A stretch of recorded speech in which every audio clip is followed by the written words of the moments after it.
What up, boys? It's Gaz, and welcome to the WARFRAME video. So, we got a actually pretty good one today. I've been using this thing for a while, never made a video on it, and I wanted to take another day or two for the Stropha video, so here we are with a really, really good gun. Guns aren't exactly meta in this game right now, but, maybe we'll get a WARFRAME Revised update where they buff up weapons like guns and bows and all that kind of stuff to compete with melee. We've got the Tysis today, and this thing is not only a very good condition overload procer, it's also pretty good at killing high-level enemies, to be honest. So what we've got here is we've got a corrosive-based pistol, but it's also got impact, puncture, and slash, with 50% stash chance, the same amount of stash chance that the nukor has.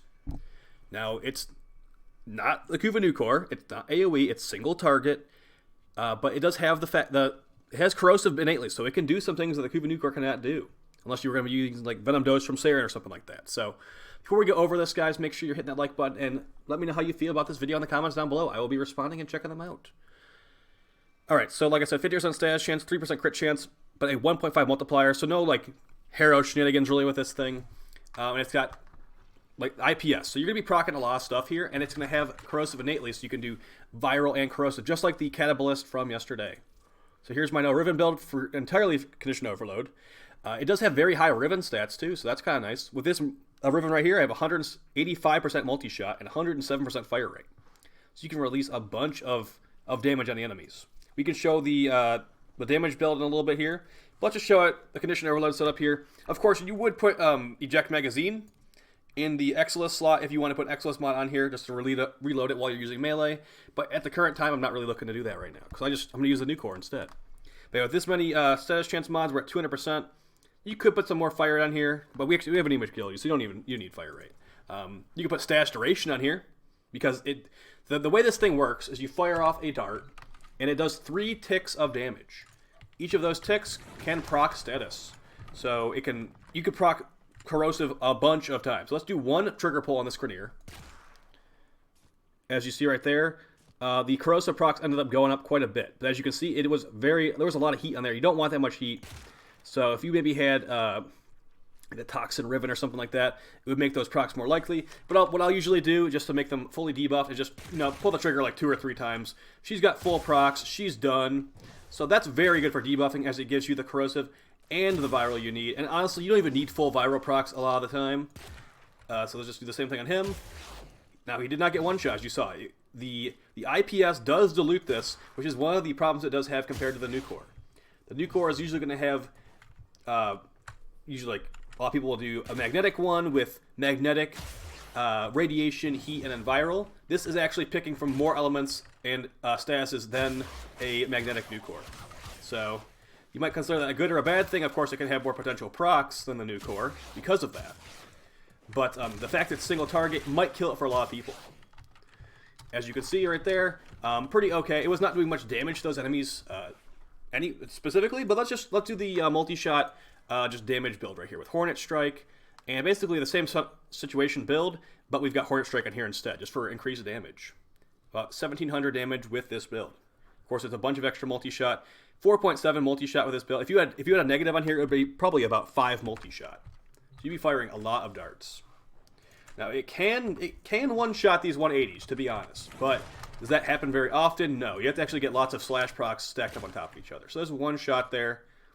Doing pretty good. She got 10 Power procs from that one shot there, so pretty nice. Just mow them down relatively quickly. This is with no outside buffs, of course. As you see, 55 heat procs, 58 heat procs. So very nice there. The damage over time is juicy, and you get some slash as well. Let's do some body shots on these guys.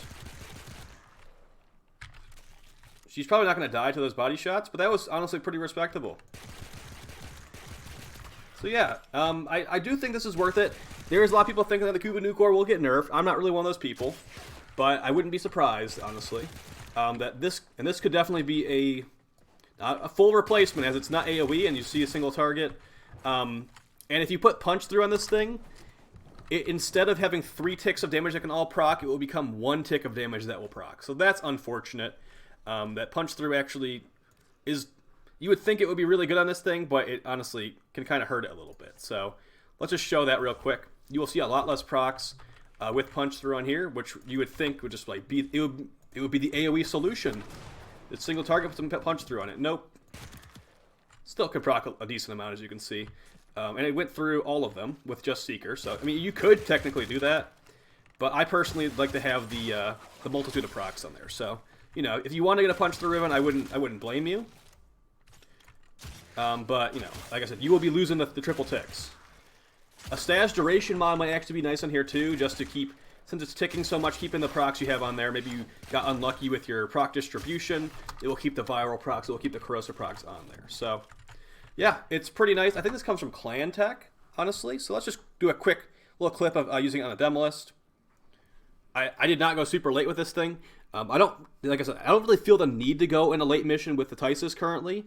Just because, like, it's not as good as the Kuva nukor. And I don't really think I will be using it over the Kuva nukor, at least for the time being. Although, because like the thing is, the Kuva nukor is AoE. It's full auto. You don't need to click a bunch of times or pull the trigger a bunch of times to get your procs out. You just hold down the trigger button with the nukor and it's done. That's all you need to do. It's much easier to use. It's got nice range on it, nice and reliable, good fire rate, good innate status chance, all that stuff, and you know it can kill enemies as well. If you try to go for like a hybrid build, even without a hybrid build, you can do a condition overload build on nukor and kill like high level enemies. I don't have a level number on top of my head right now that it's gonna go to. I've killed level 2,000 plus enemies with the Kuva nukor.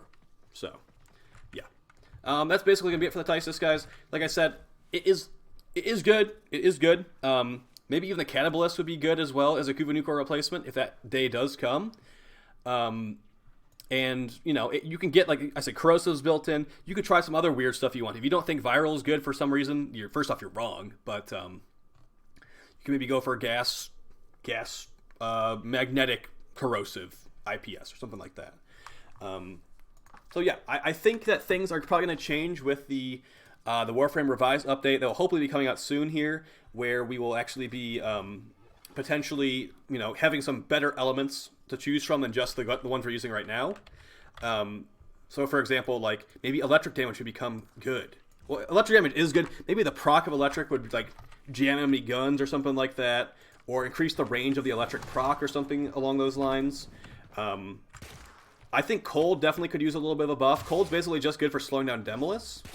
Electric damage is good against group enemies for sure. I like electric damage personally, but I can't pretend like it's not really, you know, it's not exactly the meta. I'd rather use slash damage or toxin damage a lot of the time, and I could definitely appreciate gas getting a little bit of a buff up as well. It doesn't scale the way I really want it to right now, as we went over in that video like last year.